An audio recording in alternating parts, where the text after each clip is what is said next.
A very good afternoon to everybody who has joined in. Cancer, mitigating the risks. Reach Healthcare is a for-social company. It works with the principles of integrated medicine and telehealth to provide comprehensive treatment solutions. Please visit reach.health to know more about Reach. Serimed is a voluntary organization. It comprises of professionals and practitioners who are passionate in research and practice of integrated medicine. Please visit their website, serimed.in, for more details. Today's seminar. Cancer, mitigating the risks.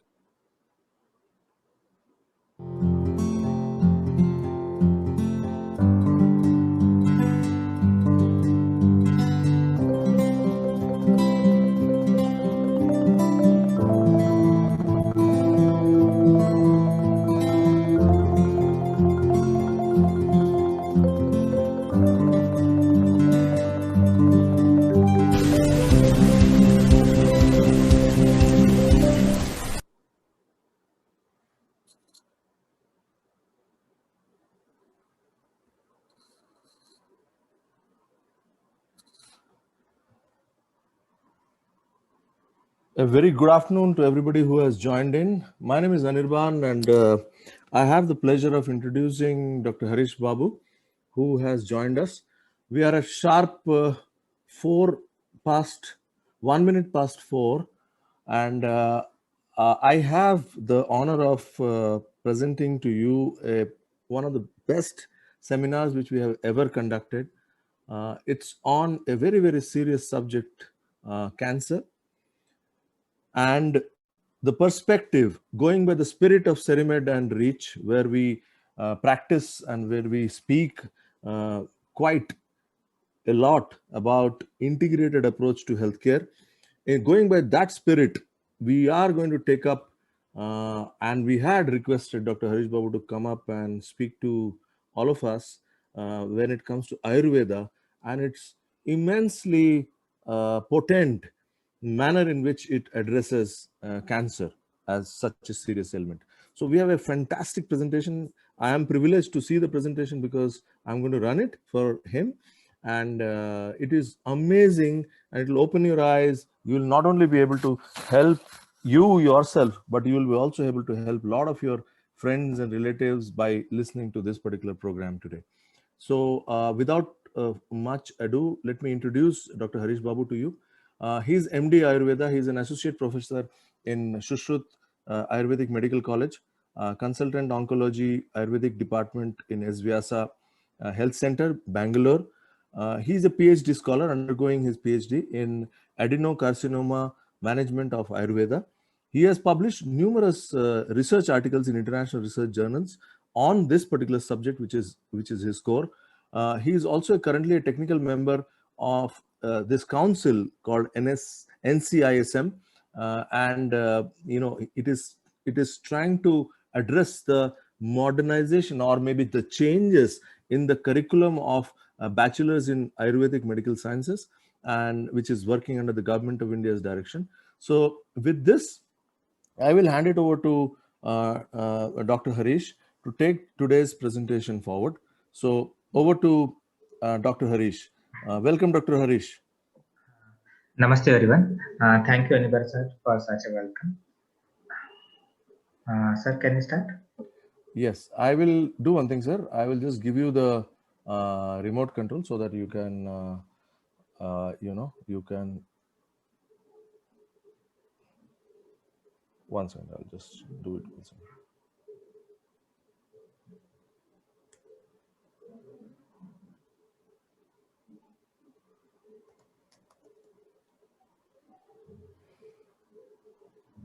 So I have given you the remote control, sir.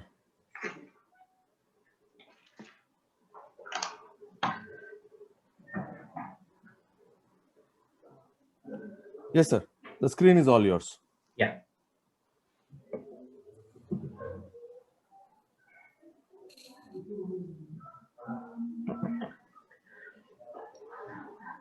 So a very good evening to everyone. And first of all, I would like to thank Serimat for giving me this opportunity. Uh, Before starting this, we need to know why and what scenario make us study this, or why this lecture has been given and all. Like, so currently, you should know we are suffering, or what we are calling it as communicable and non-communicable diseases. So currently, the non-communicable diseases are growing, or it is the morbidity or mortality is because of non-communicable disease. And one of the non-communicable disease that uh, we are seeing the day-to-day, particularly in case of like growing or developing countries like India, one of the such disease or is cancer. So when it comes to a cancer, everyone we should know that every system has its own concepts, fundamental concepts or principles, or even the management. But looking into the scenario of the patient or a patient perspective, so it becomes very essential to give a best of the treatment, whether it is a allopath or whether it is an Ayurveda or whether it is a other systems of medicine, what we call it as CAM, or that is complementary alternative medicines. So they gave a topic, how to understand cancer, or what are the risks, and how what Ayurveda tells, or what is there in the patient's head or mind, and how to rule out those things. So that is what the intention of this lecture was. So we'll go in that direction. So what patient basically expects or seeks when it comes to a center having the integrated setup. So that is the gist of this presentation.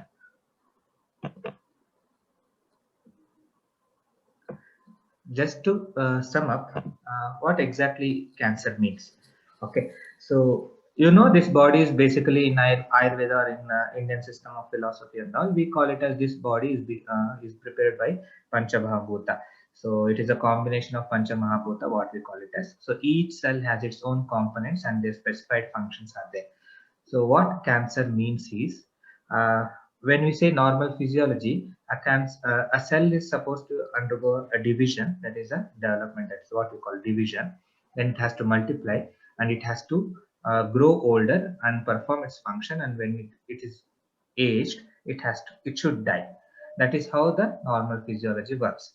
What happens in cancer is it doesn't die. So that is what we call it as failed apoptosis.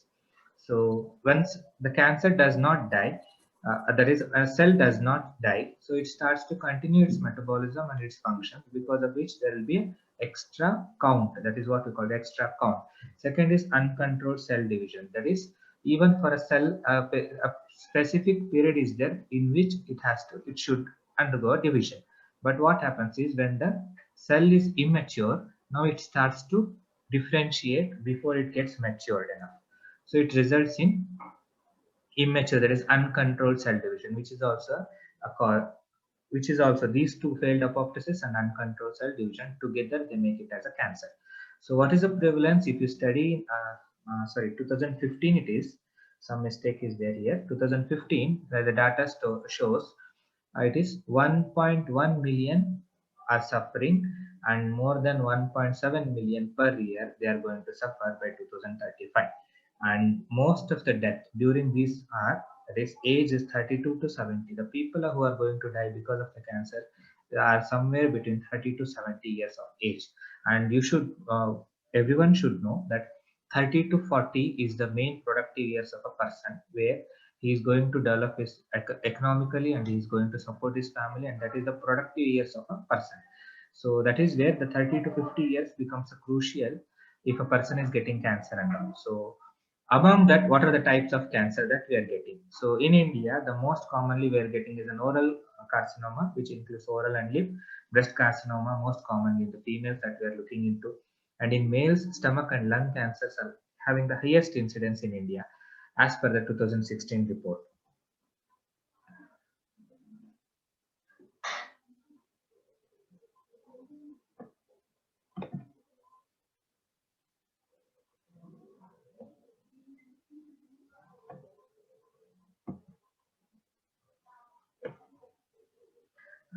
Yes.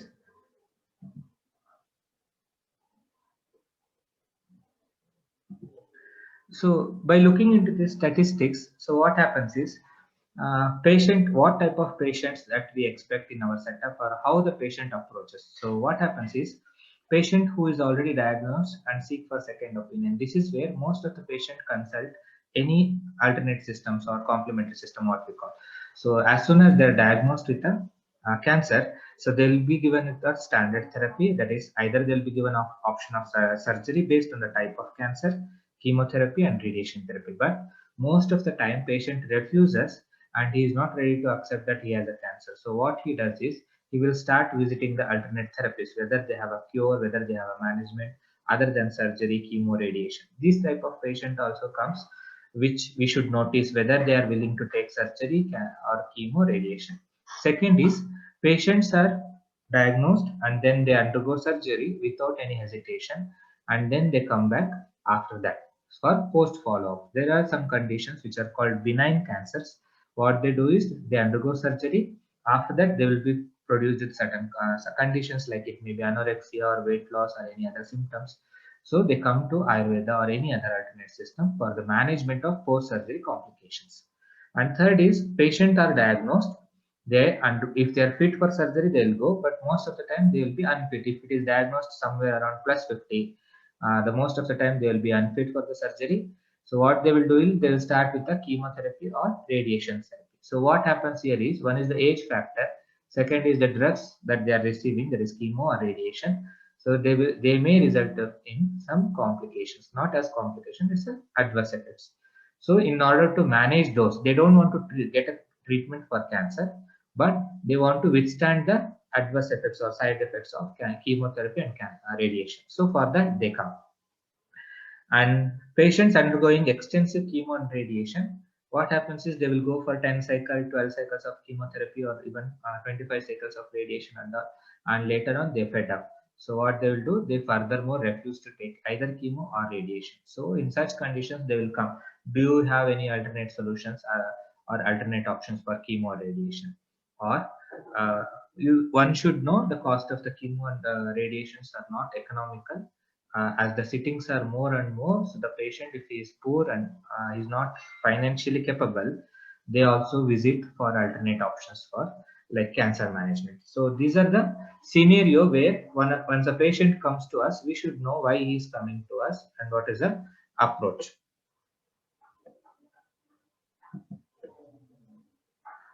So once he comes to us, what a patient expects, okay, what a patient expects, that is he expects certain answers, like what are the lifestyle causes that led to cancer, or how cancer can be detected in early stages. Like what happens is, now the mother or the grandmother has a CA breast, and the children's come with a follow-up and they start to ask, will we get the cancer, or how to detect in an early stage only. Most of the time cancer gets unnoticed, and only in the advanced stages they'll go to the consultant. So they asked most of the common questions, how cancer can be detected. Then causes of cancer and reasons for increase in cancer cases. Like what are the basic is how the cancer is developed, and what are the reasons which trigger the development of the cancer, and what are the lifestyle that should be modified for preventing the cancer, and do's and don'ts in a cancer, or like simple, like as I said, what are the alternate options for management of cancer, that is also there. And apart from all these things, the most thing is they have a household practices, uh, which either it is consulted or it is a most of the time it is a non-consulted methods, and they tell, can we practice this in case of cancer, can we practice this in house. So these are they it's a neighbor or surrounding or some shows or some articles and all they might have read, and they start practicing without any consultation with the doctor. So any household practices, whether they can do, or is there any modification to be done. So these are the what questions usually patient ask.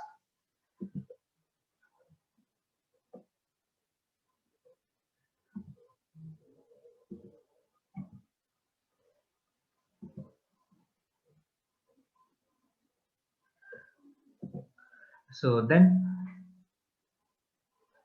what are the cancer causes for cancer? So I'll just restrict it to the modern parts, because there is an established theory or the established protocols are there. So it will be very easy for understanding. So the causes for cancer is It can be a viral oncogenesis, or it can be a chemical carcinogenesis. That is, it can be because of a virus, or it can be because of the daily used chemicals and all, or it can be a radiation, or it can be because of the hormones that we are taking regularly. And some say it is a hereditary predisposition is there, but one should know. So they may be susceptible, but they don't carry the genes. So there is no cancer genes and all. But if they are susceptible, and if they follow the lifestyle which may trigger in future, they may get it. It is not like 100% they will get. So nobody usually inherits the cancer, but they are prone to it. That is what everyone should know. So if you know that, it's first we'll go to the viral oncogenesis. The most common is hepatitis B virus.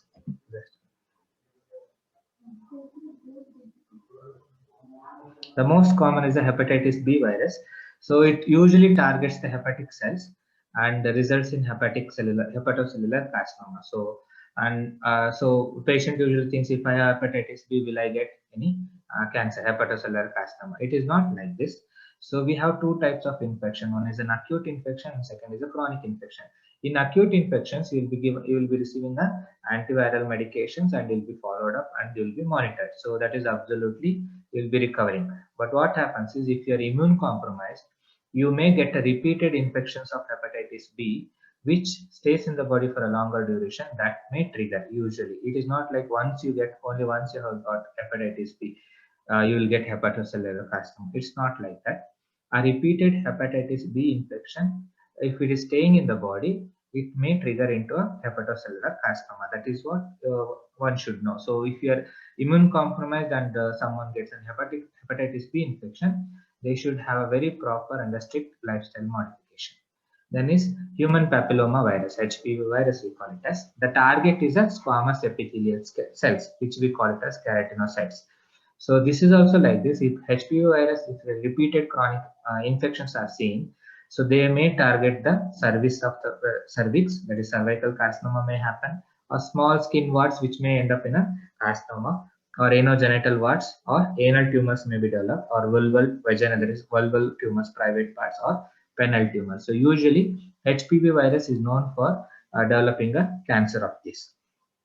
Then is Epstein-Barr virus. Usually we don't see this, but research has shown that Epstein-EB virus is also potential to develop squamous epithelial cell carcinoma. Then we have a varieties of herpes virus, that is HHV8, that is human herpes virus 8. Usually it targets the lymph and immune system. So it is known to produce, if it is a chronic infection, it is known to produce a lymphoma, Hodgkin's lymphoma, or immunoblastic lymphomas. So HIV, that is human immunodeficiency virus, it is also like HPV virus, and they are known for developing cervical and anorectal cancer. And herpes simplex is another type of herpes virus, and that is known for Kaposi's sarcoma. And one more virus we usually get in a pregnancy and all, so cytomegalovirus. So usually it affects the T lymphocytes, and it is known to produce T cell leukemia.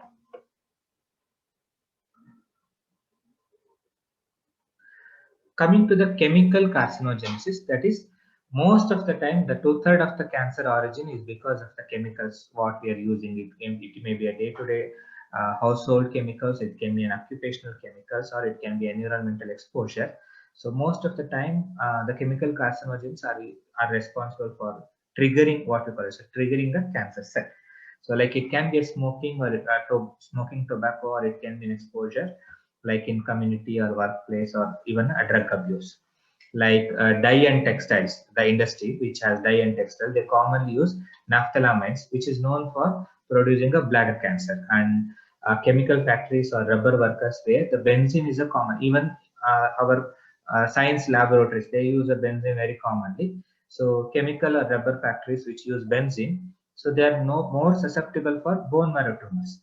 And in case of plastics and pesticide workers who are segregating plastics and all, so they are more prone for GI tumors. And asbestos, the work factories where glass manufacturing, everything is there, so they are known for, or they are more prone for lung cancer or mesothelioma.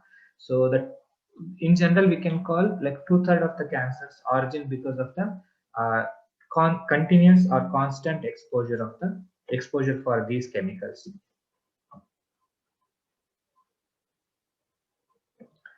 And other causes are radiation carcinogenesis, what we call it as, are hormones. Nowadays, one should know. So the most, what we call it as menarche has been started like even early 11 years of age or 12 years of age. And most of the metropolitan females or what we call girls, they will have a PCOD or other issues. So what we are seeing in practice and all is supplementation of the hormone they may take, or oral contraceptive methods instead of going for a physical barrier methods. Most of the time females are going for an oral contraceptive methods, or repeated abortions they are going for hormonal methods, they are going for IPL or any other hormonal methods. What is going to happen is abuse of hormones in the female body is going to trigger the cancer cells. That is also one type of uh, scenario we have seen. And another thing is in males, most of the time they're going for hormonal administration for physical built and all. So that is also another type of abuse which we are going to see in future. They may land up in some complications. But as I said, hereditary predisposition, they may be susceptible, but there is no cancer genes. You cannot inherit a cancer genes, but you may be susceptible. If somebody from the family they are getting, you may have a tendency, but it is not like you will get.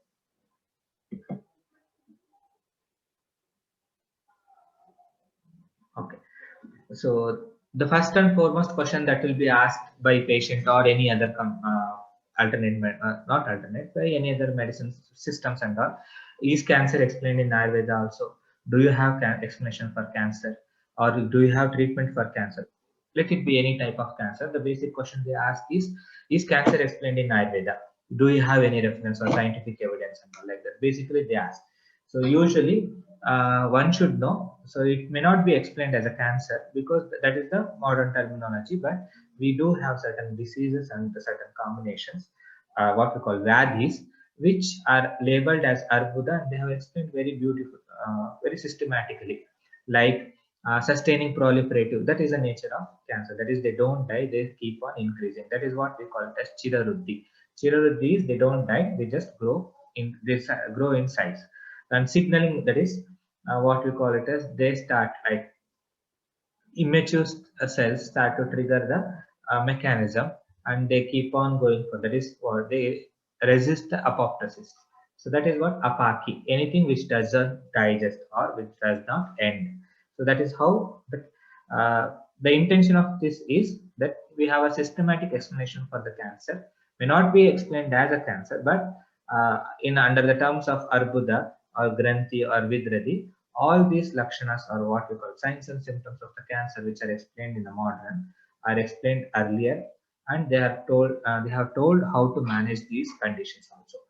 So that is what I wanted to explain. Like analpa moolam, that is they avoid the growth suppressors, or kaphadikyam, they resist the cell death, or you can call metastasis, mamsankuravat, or reprogramming of energy, like growth metabolism will be there, so it will be mamsapinda, they will get a shape of a extra growth will be there. And like this, they have told, like immune system is compromised, they tell dushta rudira. Like we have different terminology. It may not exactly match with that, but we should understand that this is an explanation that they have given. Under this only, we are going to see a patient, and we are going to determine what type of dosha it is, what type of dhatus it are involved, and whether it is sadhya, that is curable, or whether it is yapya, that is manageable. Based on these principles only, we are going to see a patient.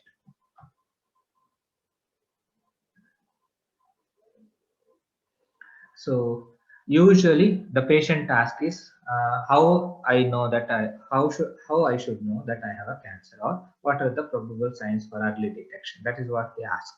So that short form is caution, CAUTION, caution. You should be caution. You should notice the caution, like C is change in bowel or bladder habits. So first and foremost thing that you are going to notice in our body is the pathological change. It's not physiological change, it's a pathological change in a bowel and bladder habits. What happens is sometimes it will be hard, sometimes it will be semi-solid, or stool you'll be evacuating, sometimes it will be constipated, and sometimes you'll have a diarrhea. So if you're going for place to place, you'll have a diarrheal changes will be there, or bowels will not be proper, and bladder habits will be changed. It is either repeatedly you'll be going, and you will have a feeling that you need to defecate again and again.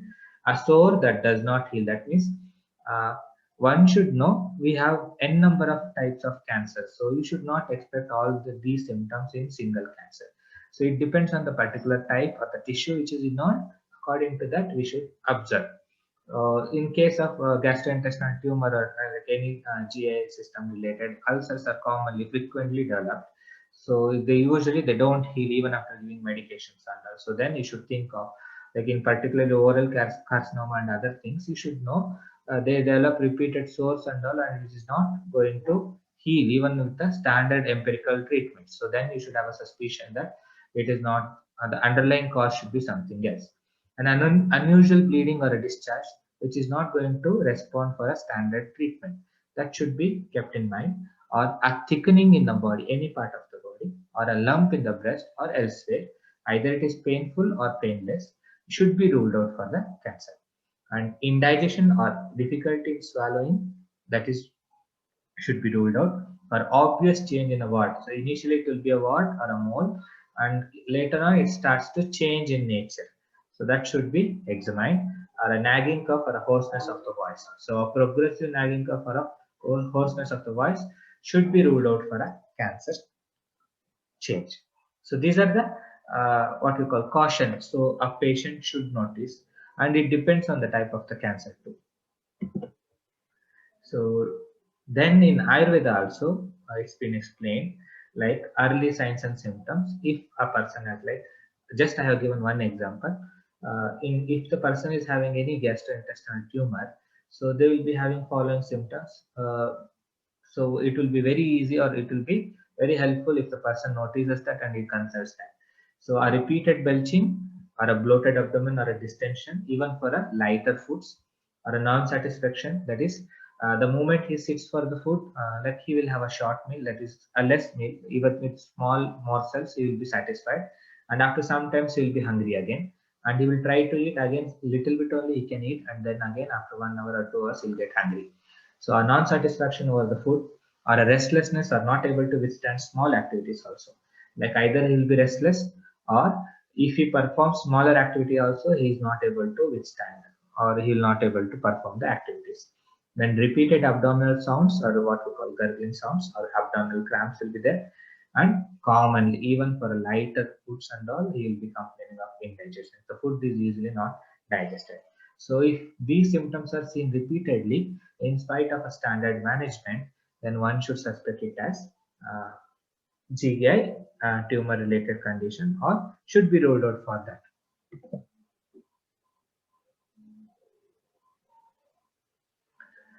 Just for information, it's not a standard protocol. Just for information, I'm just differentiating these two. What is basically, we have two types of cancer.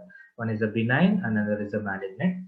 So usually benign means they are slow in origin, that is they progress very slowly. Usually they have a capsule which allows them to give a proper shape, and non-invasive, so they don't invade into the other cells other than their site, and they do not metastasize, that is they don't go into the other types of tissue and then grow there. That is what we call it as metastasis, and usually we call it as POMA, like if the fibroma, sarcoma, like that.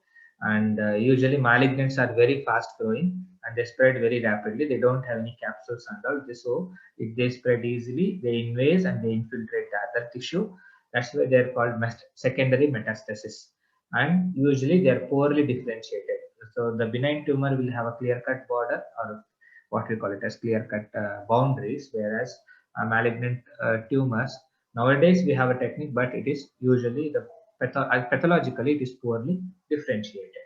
So some examples are like carcinoma, sarcoma, lymphoma, like based on the tissue. If the lymph are involved, they are called lymphoma. If blood cells are involved, then it is called as leukemia. So that is how the labeling has been done in the modern concepts. So how to diagnose cancer?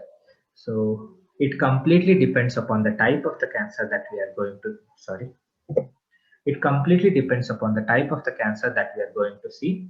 So based on the tissue involved, based on the type of the cancer, the method of diagnosis will be changed. Like examination of the lymph nodes will give an idea. A complete blood picture will give you an idea. And standard protocol is always a tissue biopsy. So tissue biopsy or histopathology, what we call, will give a clear-cut idea for the cancer diagnosis. Then mammogram, in case of a breast cancer, it will give a proper, not only a diagnosis, but also stage. And PAP test, tumor markers test. Nowadays, they are getting the tumor markers for different type of cancer. We have a different type of markers. Based on that, they are going to diagnose. And bone scan in case of skeletal metastasis center to confirm, or MRI in order to see the intensity and the severity of the spreading, or even the soft tissue cancers we can go for. And currently the standard, what we call it as a tissue biopsy, and second is PET scan. PET scan will show the intensity, that is type of structure of the cancer, severity, and the involvement in whether it is wherever it is spread. So that is also it is given. So usually we see it in a tissue biopsy or PET scan. We are going to understand most of the cancer. But when it comes to the breast and lymph nodes, examination of lymph nodes plays a vital role, as well as in mammogram also plays a vital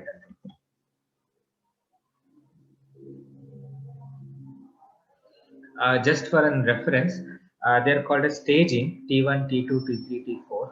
So they are usually called as staging. So staging usually gives an idea in which condition or in which stage the patient is. So according to the stage, the protocol changes. Protocol means the principle changes. Now if it is an early stage, we are going to try to restrict the growth, and if it is an advanced stage, we are going to try to improve the quality of life. So everyone should know, not all the cancers are curable, and not all the cancers are curable, but some are curable and some are non-curable. So based on the stage, it can be identified.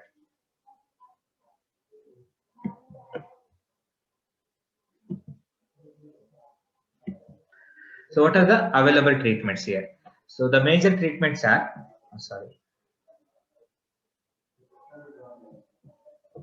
So the major standard treatment what we are seeing is depends upon the type of the cancer and the stage of the cancer. But most common standard empirical treatment what we use: surgery, radiation, chemotherapy.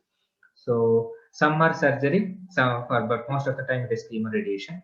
Other than this, the advanced techniques are biological therapies, that is what we call targeted biological therapies, or hematopoietic stem cell transplants, particularly in bone marrow transplantation and all. They are used. Angiogenesis inhibitors. Nowadays we have a gene suppressor itself. So what they do is they restrict the angiogenesis itself. So division of the cell only they will control. And photodynamic therapy. Photodynamic therapy, most of the times it helps in improving the tissue stabilization.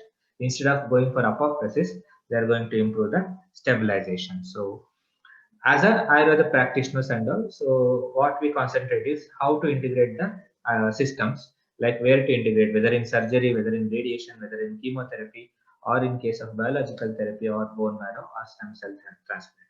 Most of the time, we integrate the system along with the radiation and chemotherapy. But if the patient is having post-surgical complications, then also we are going to integrate. But in case of biological therapy and bone marrow, we do have certain restrictions, because of which we make the first, we allow the patient to be stabilized, and then we start the therapies.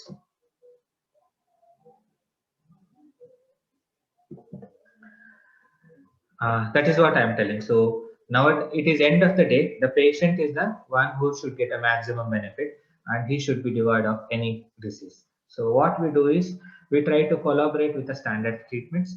So first is, when a patient comes to us, we are going to decide what we are going to do, whether we are going to cure a cancer, whether we are going to control a cancer. When both are not optional and it's an advanced stage and there is nothing can be done, are we going to improve the quality of life of a patient? So the cancer protocol changes from cell type, location, and extent of the disease. Based on these three, we are going to decide whether we can cure, whether we can control, or whether when nothing can be done to the cancer, can we improve the quality of life in a patient? That is palliative care. These three are the main modalities that we always think when a patient approaches us, what we are going to do. So with that management, what we are going to do is either prolong the lifespan, prevent the recurrence, increase the immunity, regression of the tumor, make sure that it is not growing back again, and manage the complications which are either because of cancer or because of the treatment, and other is prevent the side effects. These are the most of the time goals what we have.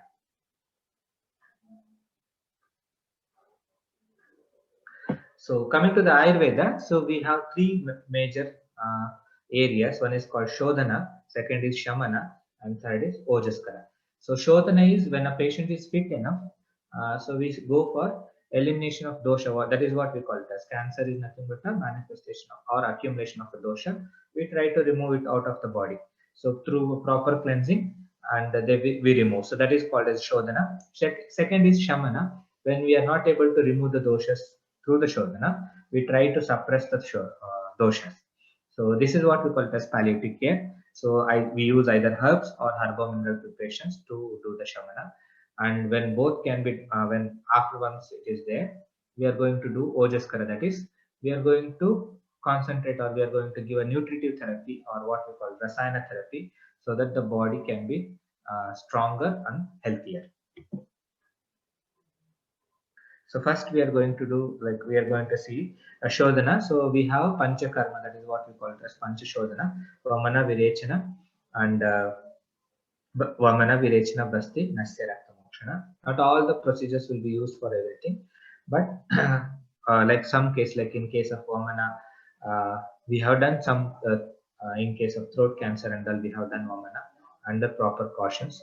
But it has given, if it is only in early stage and all, then only should do. If it is in advanced stage, then it should not be done. So, but Basti usually for, we give for pain management, or if there is a colonectomy and all, if there is a what we call it as Grahani, then we are giving Basti and all. And most of the time skeletal metastasis will be there, a severe excruciating pain will be there, then we go for Basti. So it is not as a management of curing the cancer. We are going to concentrate on all aspects of cancer. Like we are giving Matra Basti, it's a medicated lipid enema. We use different types of ghee and oils, different formulations I have explained, and Pichu, that is medicated paste will be there, or like a patch will be there, which will be given on an affected area. Most of the time we use it for pain management. Then Kavala Gandosha, it is gargling, oral rinse with herbal decoctions when we have oral carcinoma, when there is a swelling is severe or inflammation is severe, there is a ulceration is there and person is not able to swallow, then we are going to use these type of methods. Or Parisheka. Parisheka is shower with the decoctions to refresh. Not only refresh, to improve the circulation as well as to relieve the pain, inflammation, swelling as well.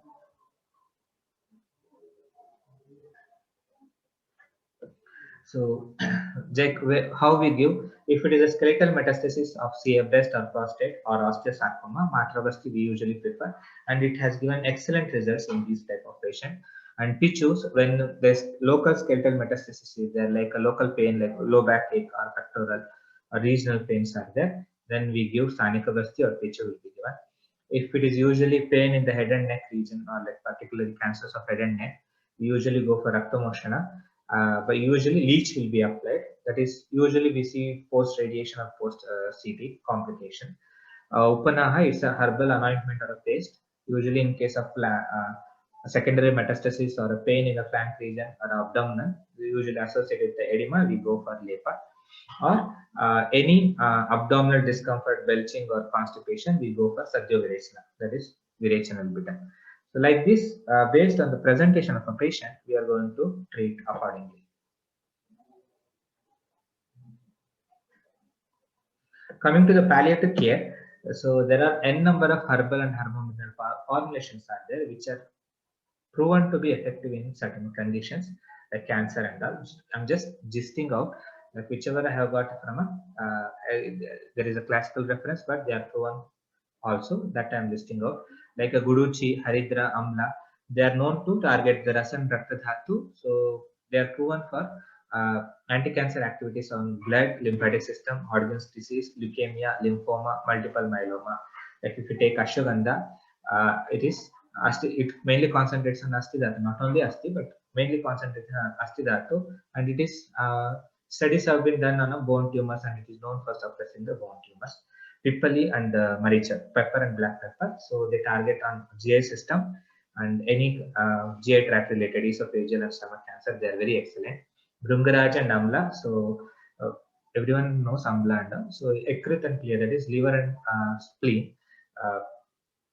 And they are known for cancer, that is they are proven for cancer of pancreas and liver cancer. So using these medications, we can make a permutation and combination out of it, and according to the condition of the patient, we can treat effectively.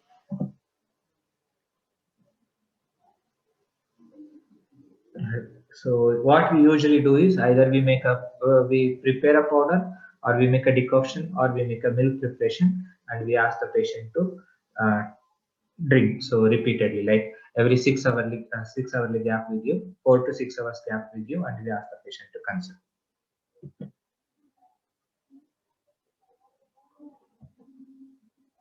So just in order to highlight that, nowadays the patient asks, so the moment he comes to us, he will ask, is your medicine safe enough? Can we take these medicines? Will it contain any heavy metals? Or will we have any side effects after consuming this? So one should know, so if the whether the medicine is a herbal medicine or herbo-mineral medicine. Herbo-minerals, most of the time they don't contain metals, but they contain the mineral forms. So the same contain the mineral forms, and if it is prepared according to the standard guidelines, they are very effective, and they are known for anti-cancerous activity also, and they are very safe to take also. So we have n number of researchers who have done on the safeties.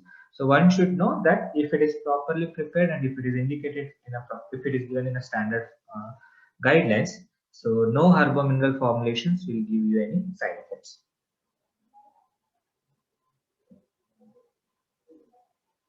And why patient turn towards Ayurveda or any other system in case of cancer is pain is the one, in spite of even though the patient takes morphine and other things, so most of the time cancer pain is the one which stops the patient to go for a chemo or radiation. So management of the pain is the one which is very crucial nowadays, and whether it is Ayurveda, whether it is a modern anything.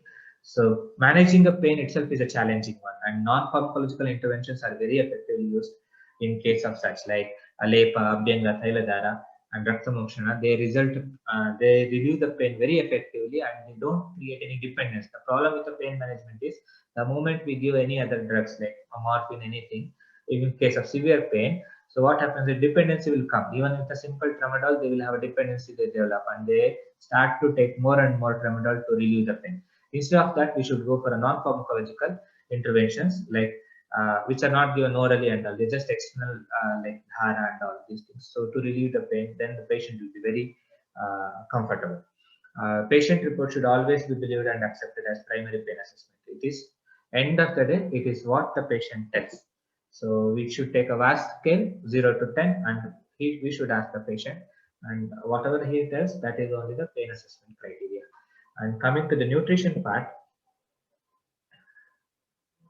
this is the biggest concern that patient gets once he is cured, or once the surgery is done, or once he receives the chemo sessions is over.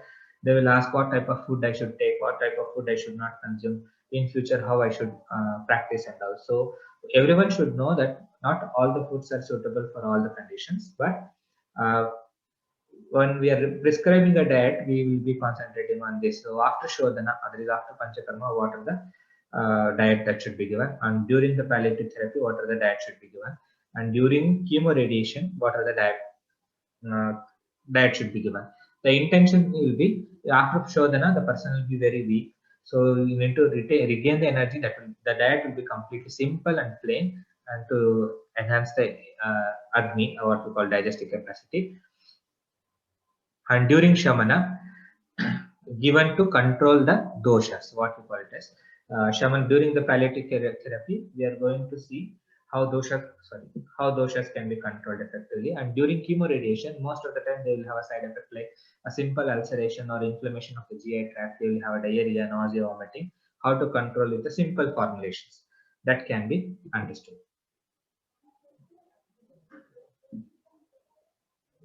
So principles of diet in cancer management, whether it is Ayurveda or whether it is a modern, the concept is same, just I have reduced into simple words. Reduce the unhealthy dietary fat, cut down the meat, plenty of fiber, restriction on consumption of alcohol, remove the known carcinogens from the diet, and sodium restriction. This is a simple, whether we call Amla Lavana Katutikta Nishiddha or whether we call Mamsa Nishiddha, whether it is Ayurveda or modern, they tell the same. So fat cells are highly proliferative and results in increased free radicals. This is why we should restrict the fat. So what happens is when there is a free radicals result, usually they result in DNA damage, and they, if keep on continuing, then result in mutation and cancer. So usually this trans fat, what we call it as hydrogenated oils, which are repeatedly, what we are seeing in fried chickens and all like this, the oils are continuously heated throughout the day. Repeated heating of oils or the bakery and whatever the food that is processed in such oils, they will have this kind of fat, hydrogenated fat, we call oil, we call it as. So they result in most of the damage.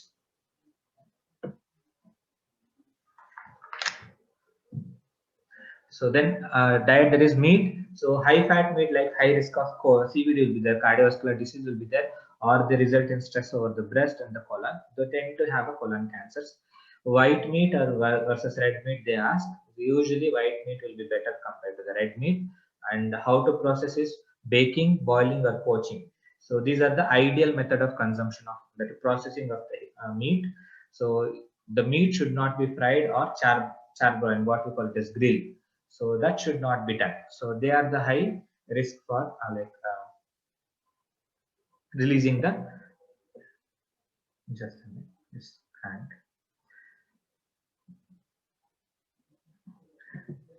So they are the one which are highly releasing the oxidative stress, or what we call it as free radicals.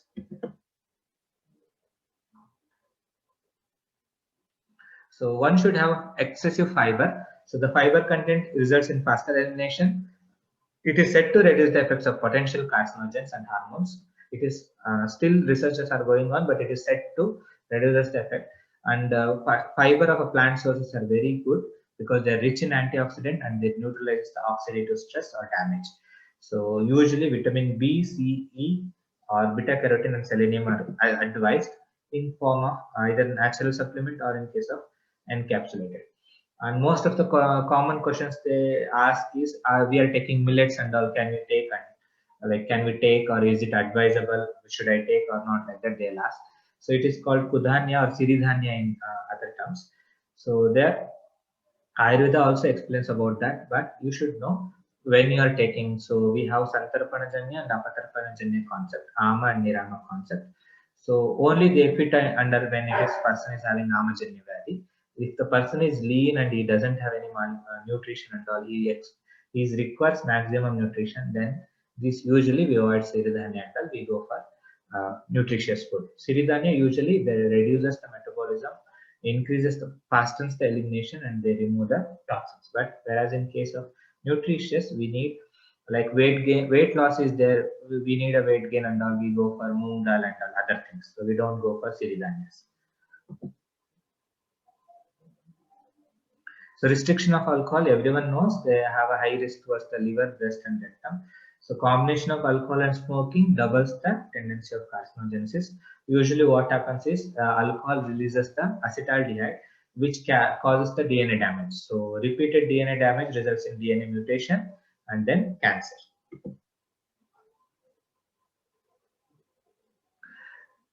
So as I said, remove of known carcinogens from the diet. So packed foods or canned foods, what we call it, as they are now containing the additives and the preservatives.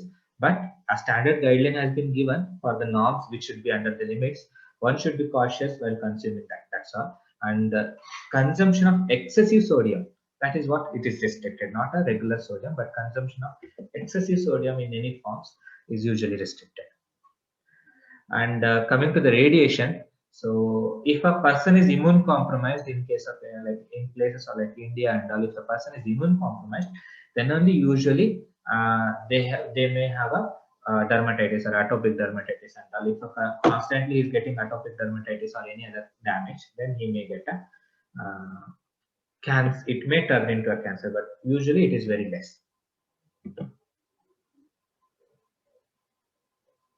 And most of the time they ask whether fasting is good or not, or whether fasting can be practiced or not. What I will tell is fasting has its own benefits.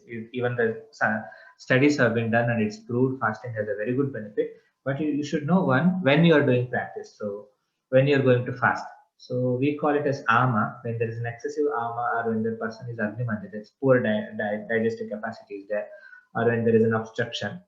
Okay, so then only we ask the patient to have fast. So fasting doesn't mean that it is completely nil per mouth. We have a modifications also. Some is liquid diet, some is no diet at all. Some is liquid diet, some is just hot water drinking. Okay, some is just medicated soups, what you call it, like that. Or some therapies like sweating, anything which applies, like the Svedana procedures. And some consider even leech therapy as one kind of fasting. So usually we go for Langana Pachana Svedana, and Lepan Jalavka, it's a concept. Some believe that it is also Apatarpana. So one should know during the chemo, no one should fast. After chemo, if the fasting is done, the study has been shown effects of short-term fasting on cancer treatment, and one more is molecular mechanism and clinical application. Both the studies says that during the chemo, if the person does fasting and all, he'll get debilitated easily. But in case of after completing a chemo, and if he does a fasting in a phased manner, they have seen to have a very good result or the improvement of the improvement in the cancer, like improvement in the cancer control, and even metabolism is properly corrected, restored. So that is also a very good study has been done on a fasting. So one should know when to do fasting and how long a person should fast and what type of fasting he should have. That he should consult always any nutrition or dietitian, and then he should adopt that. So what we usually do are simple preparation. They'll ask what can be done in home to result, like to control the nausea, vomiting, and all like that. Some we have formulations which are marked readily available. Some we can prepare in home only. Like simple example is rice and barley. Just prepare 1 part of rice and add 14 parts of water and boil and reduce it to 8 parts. This is a very good preparation when person is having a loss of appetite, he is going for diarrhea, he has a fever, or he is too weak and vomiting is there. This usually we see it in a post-operative or post-chemo side effects. That will be very ideal. So either you take rice or a barley. If you are diabetic, you go for barley. If you are not diabetic, rice is also better. So at a time, 100 ml should be given, or maximum 200 ml should be given per serving. So the more you take, the more strength will be there. Like some will be having post-operative and radiation causing stricture of the mouth. Now they are not able to open the mouth. So in such cases, vilepi, what we call it as 1 part rice and 4 parts of water. Boil it, smash it, make like usually we ask the patient to have, grind it in a mixer, and that can be given. So it's a very good nutrition, and it will have all the benefits. And in case of nutritional imbalance, generalized weakness is there, weight loss is getting more and more, we ask the patient to have a Yusha soup, that is green gram, pomegranate juice, red meat chicken, or mutton, seasoned with spices, a little bit of spices. 1 part of the rice, 6 part of the water we add, and we prepare and we reduce it to 4 parts. This is a soup. So sometimes patient is a vegetarian, so we don't ask the red meat. We just ask them to take a green gram and pomegranate. So 100 to 200 ml per serving will improve the weight. A very good improvement in the weight will be seen. Like this, n number of formulations are there. Usually we see the condition and then we determine according to the availability. Then Satvavajaya, or what we call it as counseling, whether it is a surgery, chemo, or radiation, whatever it is, unless we don't do a counseling properly, we are not going to treat, or we are not completing the therapy. So psycho-oncology or behavioral oncology plays a vital part, and more than a patient, family requires counseling, how to be with the patient, how to approach the patient, how to understand the patient, and how that is the main thing. The more confidence the patient gets, the more successful will be the treatment. So Satvajaya in cancer will be very much effective.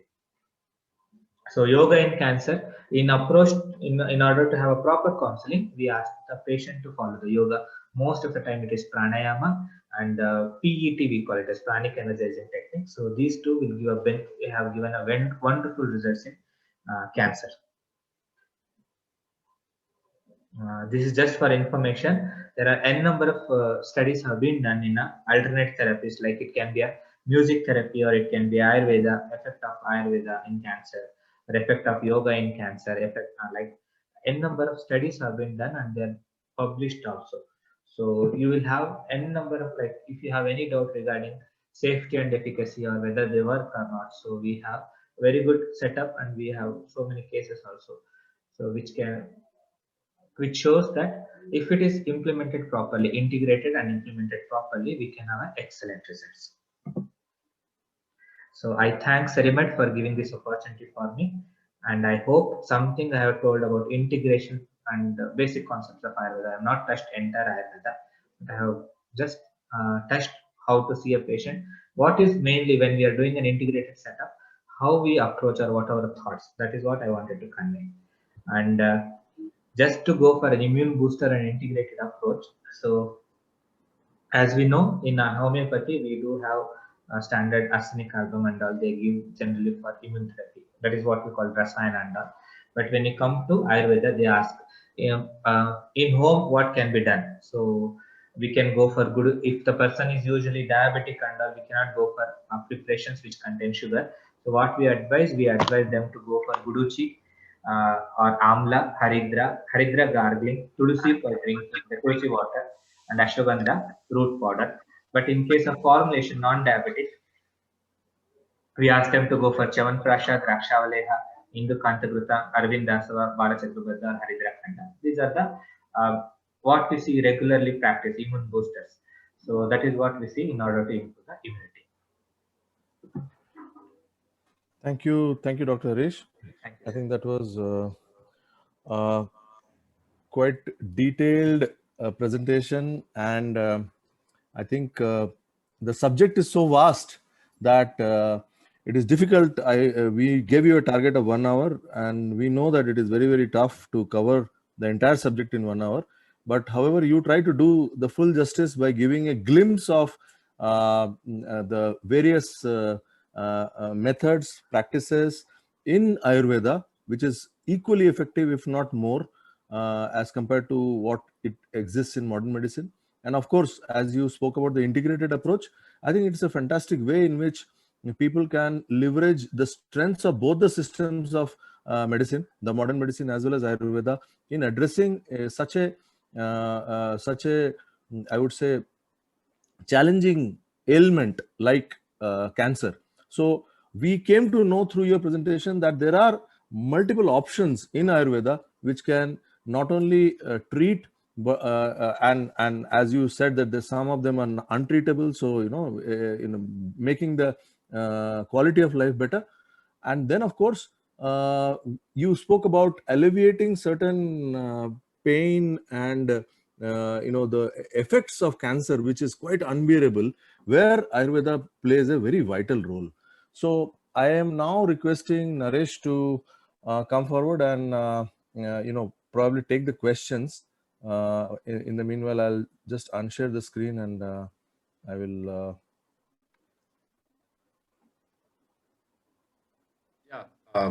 Thank you. Thank you, Dr. Harish. Quickly, we have few questions. We'll try to close it. One more of a comment from Dr. Sharma. When you're talking about the chronic cases typically goes to modern medicine, wherein we can treat better in alternate medicine. He kind of echoed that point from Dr. Bharat Sharma. There are a few questions. Yeah. So there's a question from Subrata. What is maturity of treatment by angiogenesis inhibitors? Is it done in India? To just answer that, it is currently not practiced in all the centers actually. In India, it is not practiced in all the centers, only in advanced like AIMS and Tata Cancer Institute and all, they are practiced. But Okay. still the protocols are not, and most of the time the method, if they tell the SOPs, the patient only refuses. So only when there is a last option, they are going for angiogenesis inhibitors or suppressors. So other than that, usually we don't see all the cases treated with that methods. We have not seen it actually.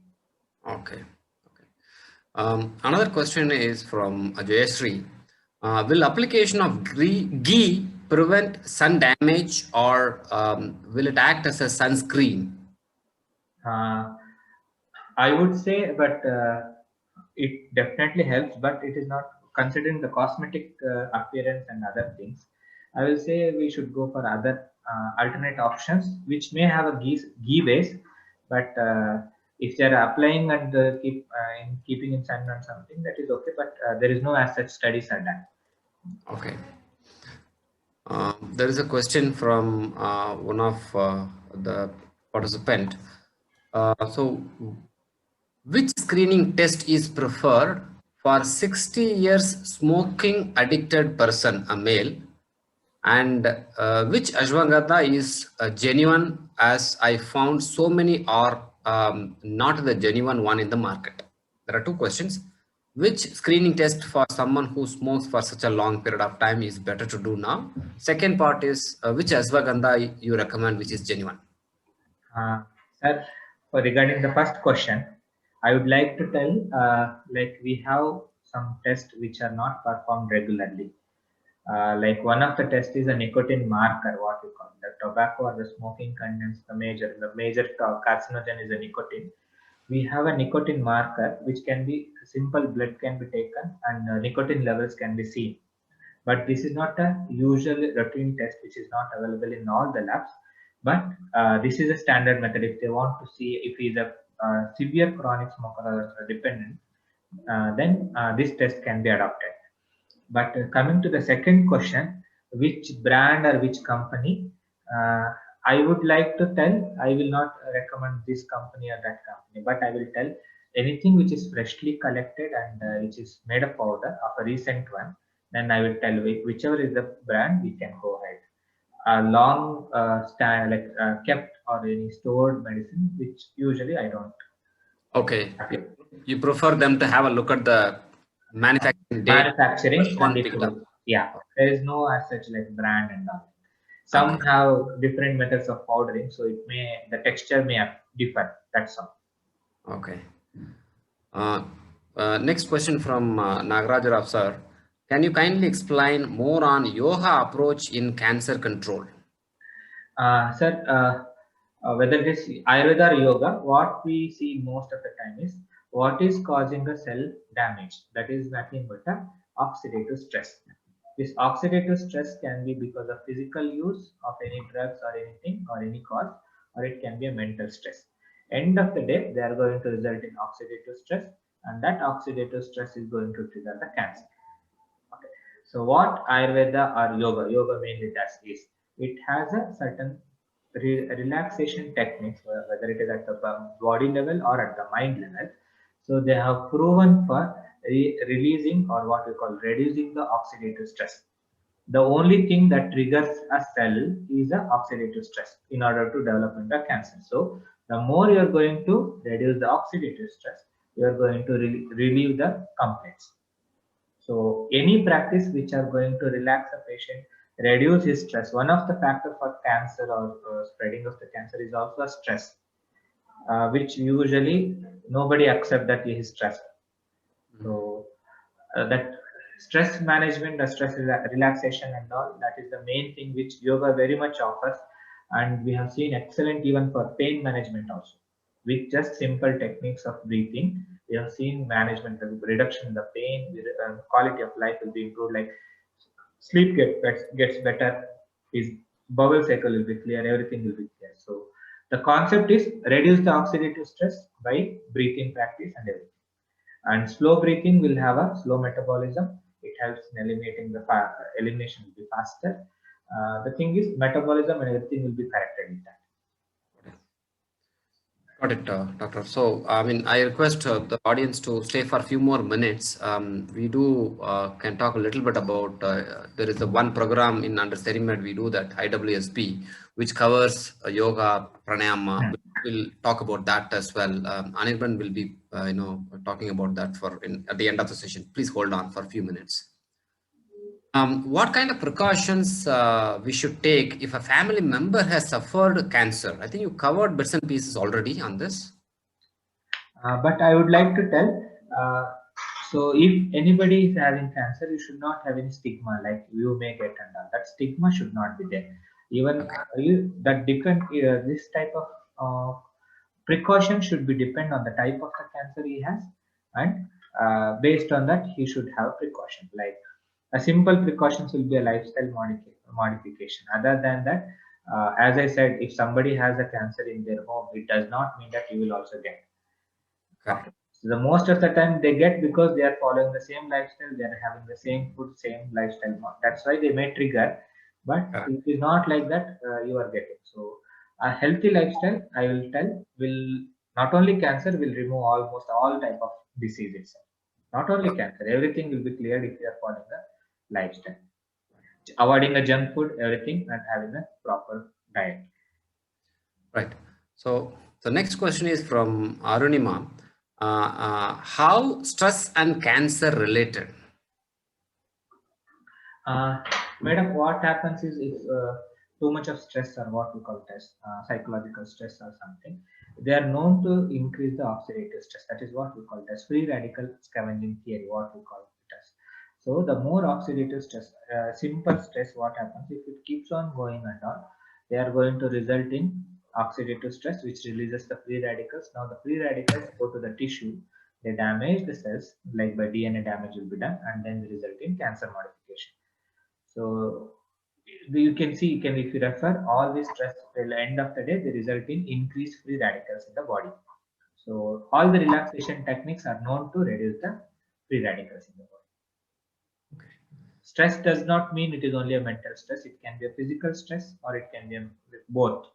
So the more you do stress, you will be having a oxidative stress. That is, free radicals will grow up in the body. Now free radicals are not good for the body, so you need to remove as early as possible. Right. Another question from Suman. Tips to manage CLL. Sir, most of the time there's a chronic lymphoid leukemia. They're asymptomatic and they rarely get diagnosed in the early stages. So what we do or what we correct is it depends upon the age and when it is diagnosed, what is the age, and some techniques are there to correct the bone marrow, like a healthy diet modification. Some diets are there, we call it a Shigru, I think drumstick we call it as. So drumstick has a very potential action over the bone marrow.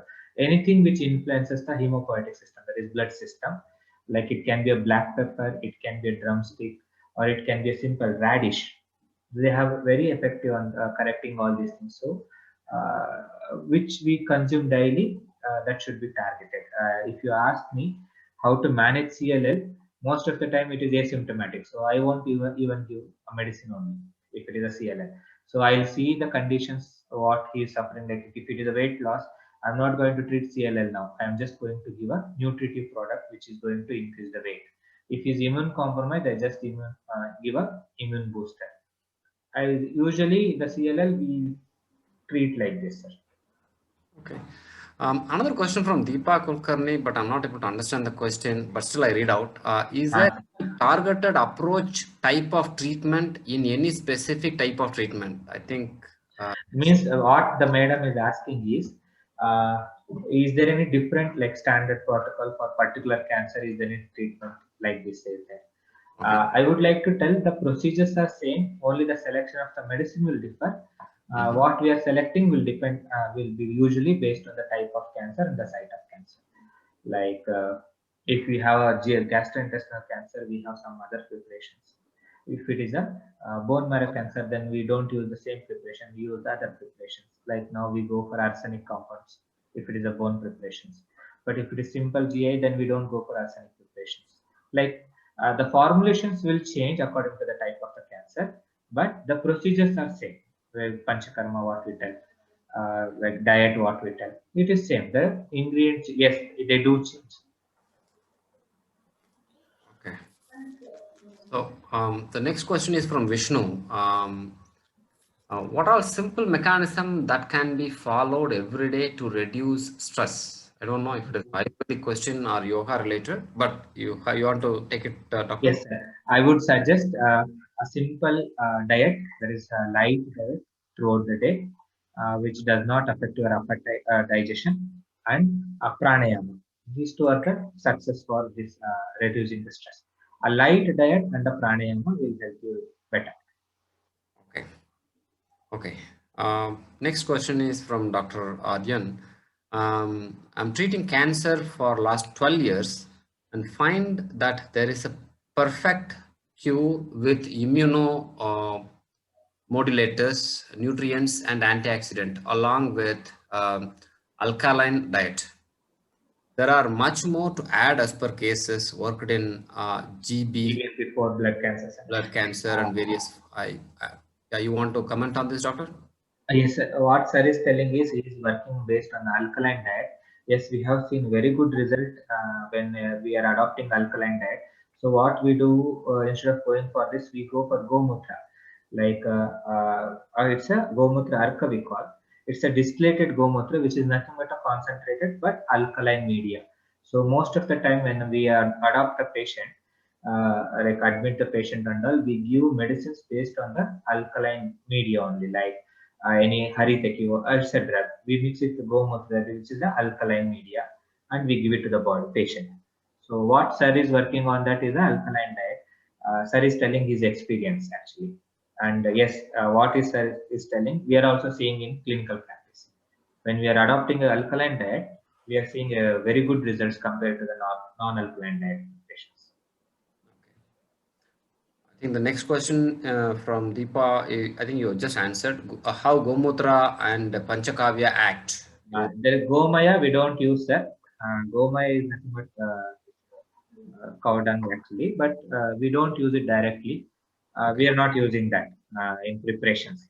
Gomutra, as I said, we are distillating it to make it as aseptic. It does not have any content. Distillating it, and the concentrated what we are getting is diluted and used. Yes, Gomutra we are using. But Panchagavya, what they are telling, that is nothing but a ghee, milk, curd. These are the things which we are using as a medicated form. Curd usually we don't tell for cancer patients. We don't even advise. But buttermilk, milk usually we advise based on the nutritive aspect of the patient, not as a cancer aspect. As a nutritive aspect, we advise the patient. Sure. Next question from Jayshree. Sir, will Triphala powder mixed in water used mouthwash for preventing mouth sores? Will that, I would ask madam to mix one more powder, HT mother it is called. Along with that, if it is used, it helps in preventing very effectively. Not only Triphala, what is that? HT mother. Okay. Together, if it is used, then it is actually very effective in mouth sores. Okay. Question from Anupama. Are the alkalinized water bottles useful? No, sir. One should not take alkalized water if he is a healthy and all. One should know under supervision only all this diet, alkaline diet or alkalizing water should be taken. It's not for a normal person. Another question from Anand, interesting one. Is there any Ayurvedic supplement that we can consume to reduce the risk of getting cancer? The best principle in Ayurveda is we don't give any medicine in treat which is not there itself. Okay. So when it has not come, we should not give any medicine that thinking that it may come. Okay. So we don't give such medicines. But if you put it as other way, like is there any immune enhancers? It should be only given if the person is immune compromised. Okay. Okay. If we advise a medicine only if it is required, not if some in future you may get, not like that. If it is required, then only you should take, or else you should not take. You are healthy and you should not think otherwise. Got it.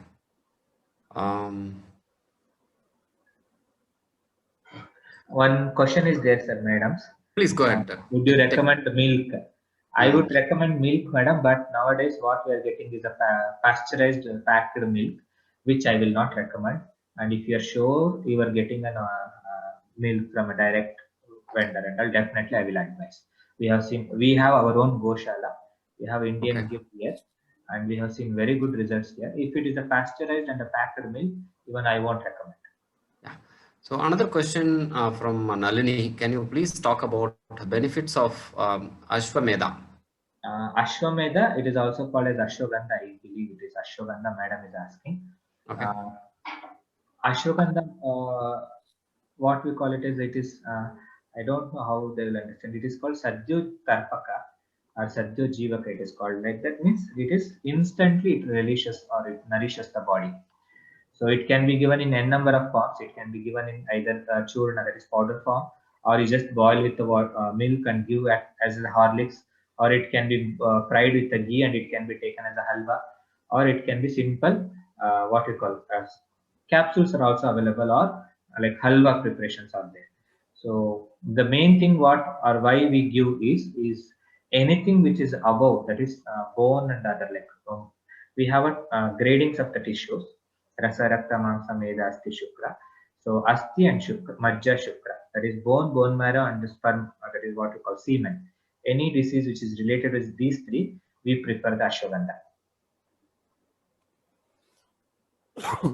Suggest supplement for immunocompromised patients.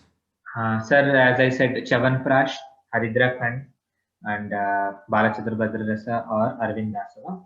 There actually there are n number of formulations are there, but because we are speaking in a multidisciplinary committee, I will be telling these four. Kes, another question from Dr. Jayashree. Case in recent, sir. I don't know the term technical. I didn't understand, sir, that question. Okay. All right. So thank you so much, doctor. I think we are closing it up. And anybody wants to talk to Dr. Harish, he's part of a REACH panel. You can connect with the help desk number. We have put it in multiple times. Please connect in that, and Dr. Harish will be available on a video call with you guys. So Anirban, please take it. Yeah, thank you, Dr. Harish. Thank you, Naresh, for taking smoothly through the session. And I'll just close with some information what Naresh spoke about. We have been posting the helpline number in the chat groups. You may get in touch with Dr. Harish, or you want to connect with any other doctor in REACH panel. You can also visit reach.health, our website, and thereby you can connect with the doctor for any detailed, specific, individualized questions. So I would now, since we have closed the question answer session, there is some information about the helpline once again. We at REACH believe in relationships. We will be very happy if you can connect with us at our helpline numbers for any health-related queries of yours and your loved ones. REACH helpline number is +91 886 1536581, which is manned by Maheshwari. Please log in to reach.health to know more about the services of REACH Healthcare. Now I would talk about this interesting program where, people spoke about stress, people spoke about a lot of concerns which actually lead to cancer, which is what, Dr. Harish spoke about. This is one fantastic program. It has received so much of wide, adulation from the participants in the last 3 seasons it has run. The batch 4, the season 4 is starting from May 4th. And there's a small promo video which we had created, and it is there on our website also. So you can log into Cerimed.in and get in touch with us, and we can put you in batch 4 of this program. So with this promo, we'll close today's event. So I'll just play the promo.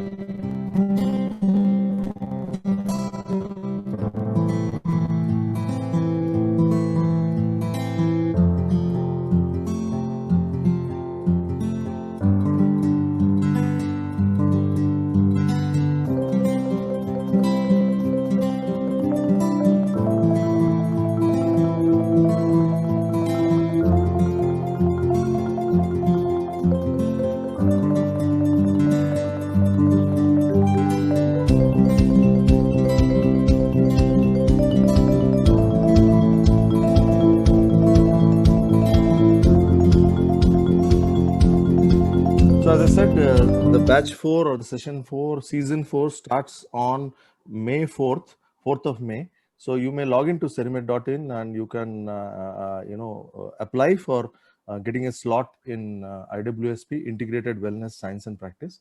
And it's an amazing program, and I'm sure that you will benefit from this program immensely.